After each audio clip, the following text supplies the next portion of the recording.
انا هعمل النهارده 14 قطعة ب30 جنيه. اعملوا لاولادكم كل حاجة في البيت زي ما بقول لكم دايما. هنعمل النهارده اختراع كده، مش اختراع انا بصراحة، يعني هو البوانتي. الشوكولاتة البوانتي النهاردة فيها قطعتين اتنين من دول ب30 جنيه. أنا هعمل النهاردة 14 قطعة ب30 جنيه. طريقة سهلة جدا بمكونات بسيطة جدا. ممكن نعبيها كده عادي جدا للولاد معاهم في المدرسة في كيس سلوفان كده، حط لهم قطعتين ثلاثة زي ما انت عايزه، واقفلي الكيس واديهولهم في اللانش بوكس بتاعهم. قد ايه هينبسطوا ويفرحوا بيها. رفعت كوبايه من الحليب على النار، انا عايزاه يغلي. هحط عليه نص كوبايه من السكر. هقلب كويس، انا عايزه السكر يدوب تماما. زي ما احنا شايفين كده اللبن بدأ يغلي، السكر اختفى تماما خالص.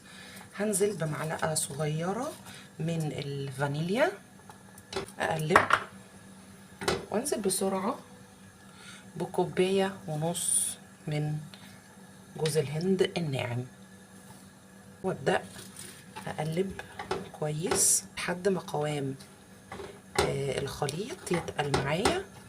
تقليب مستمر عشان خاطر مفيش حاجة تلزق معايا، مفيش حاجة تتحروق او تاخد لون.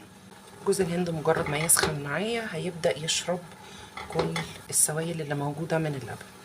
شايفين بدأ يتقل ازاي. هجهز علبة مربعة او قالب بايركس مربع، اي حاجة مربعة عندك اشتغلي فيها.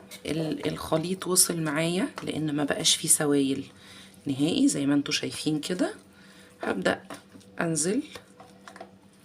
لو عندك قوالب سيليكون، في قوالب باشكال كتير جدا. لو عندك القالب اللي بيديكي الشكل المستطيل او المستطيل الرفيع او البيضاوي، اشتغلي فيه طبعا، وده هيكون افضل في التشكيل. هساوي كده.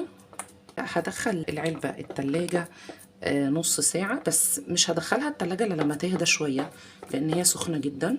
هساوي بس كويس وهدخلها التلاجة تقعد نص ساعة.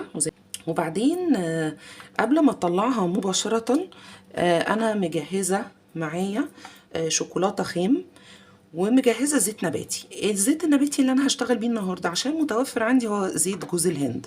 اهو سويت العلبه كلها. عندي شوكولاته خام، زيت نباتي، انا هستخدم زي ما قلت لكم جوز الهند. معلقه واحده، ريحته حلوه قوي. اركن الشوكولاته على جنب وهعمل لها حاجه من الاتنين، يا حمام بخار يا في الميكرويف، وانا هسيحها النهارده في الميكرويف. وحسب كميه الشوكولاته اللي عندك ودرجه حراره الميكرويف بتاخد من نص دقيقه لدقيقه. بدأت أطلع مكعبات جوز الهند كده.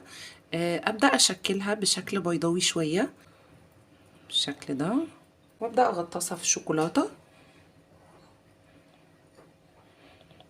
كده.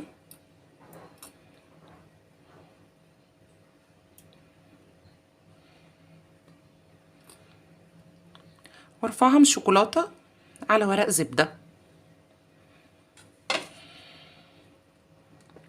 اهو. هكمل الكمية كلها وادخلها التلاجة تجمد علشان طبقة الشوكولاتة تتماسك، ونرجع نقدمها مع بعض ونشوف شكلها النهائي. الشوكولاتة خلصت.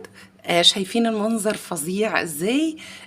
بجد بجد يعني النتيجة مرضية جدا جدا. الطعم خطير. زيت جوز الهند اللي حطيناه على الشوكليت مدي ريحة ومعزز ريحة جدا للجوز الهند. الشوكولاتة طالعة في منتهى الجمال، طعمها خطير. الحشوة اللي جوه طرية وجوسي وجميلة، والشوكولاتة متماسكة. اتمنى تكون الوصفة سهلة عليكم وتجربوها. لو الفيديو عجبكم اعملوا شير ولايك، وتابعوني على قناة اليوتيوب وصفحة الفيسبوك للشيف شيماء ممدوح. واشوفكم في وصفة جديدة قريب ان شاء الله.